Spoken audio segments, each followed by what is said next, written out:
சொல்லும் செயலும் சிந்தனையும்.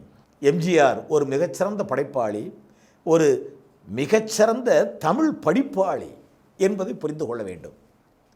அதனால தானே எம்ஜிஆர் தன்னுடைய ராமாவரம் தோட்டத்து இல்லத்தில்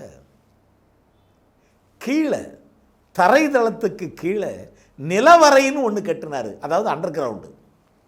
எம்ஜிஆர் ராமவரம் தோட்டத்தில் ஒரு அண்டர் கிரவுண்டு ஒன்று கட்டுறாராமே என்று கேள்விப்பட்ட பலரும், ஓ எம்ஜிஆர் நிறையா சம்பாதிக்கிறார்ல, இந்த பிளாக் மணியை பூரா அந்த அண்டர் கிரவுண்டில் பதுக்கி வைக்கிறதுக்கு தான் அப்படி கட்டிக்கிட்டு இருக்காராம் என்று பலரும் பேச எம்ஜிஆர் சிரித்து கொண்டாராம். ஒரு முறை தமிழ் சித்தர், தமிழ் விரும்பி மாப்போசி அவர்களை எம்ஜிஆர் ராமாவரம் தோட்டத்தில் அந்த நிலவரைக்கு அழைத்து செல்கிறார். நிலவரைக்குள் என்ன இருக்கிறது என்று பார்த்த பாத்திரத்திலேயே மாப்போசி அதிர்ந்து விட்டாராம். அது மட்டுமல்ல, இன்ப அதிர்ச்சியில் திளைத்திருக்கிறார். அந்த நிலவரையில், அந்த அண்டர் கிரவுண்டில், தன்னுடைய வீட்டில் அண்டர் கிரவுண்டில் எம்ஜிஆர் லைப்ரரி வச்சிருக்காருங்க. உள்ள ஆயிரக்கணக்கான தமிழ் புத்தகங்கள், ஒவ்வொரு புத்தகமும் காஸ்ட்லி.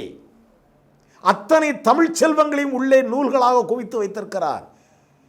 இவ்வளவு கட்சி பிரச்சனை, கட்சிக்காக ஓடுவது ஆடுவது, சினிமா பிரச்சனை, மக்கள் வந்து பார்க்கும்போது அவர்களுக்கும் பதில் சொல்லணும். இவ்வளவு பிஸி ஷெடியூலுக்கு மத்தியில் சொந்த லைப்ரரி அமைத்து அந்த லைப்ரரியில் இரவு பகல் பார்க்காம உட்காந்து எம்ஜிஆர் படிச்சிருக்காரு. இதை பலரும் இப்போதும் சொல்லிக் கொள்கிறார்கள்.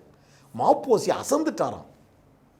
அப்போ மாப்போசி கேட்டிருக்காரு எம்ஜிஆர்ட்ட, அதெல்லாம் சரி, அது என்ன நிலவரையில் அதாவது அண்டர் கிரவுண்டில் கீழே கொண்டு புத்தகத்தை வச்சிருக்கீங்களே அப்படின்னு மாப்போசி கேட்டதுக்கு எம்ஜிஆர் உடனே பதில் சொல்லியிருக்கிறாரு, அறிவுங்கிறது தண்ணீர் மாதிரி, அது எப்பவும் கீழே தான் தேங்கி நிற்கணும். ஆணவங்கிறது நெருப்பு மாதிரி, அது எப்பவும் மேலாக பார்த்தா எரியும் என்று சொல்ல மாப்போசியும் அதை வரவேற்று சிரித்து ரசித்திருக்கிறார்.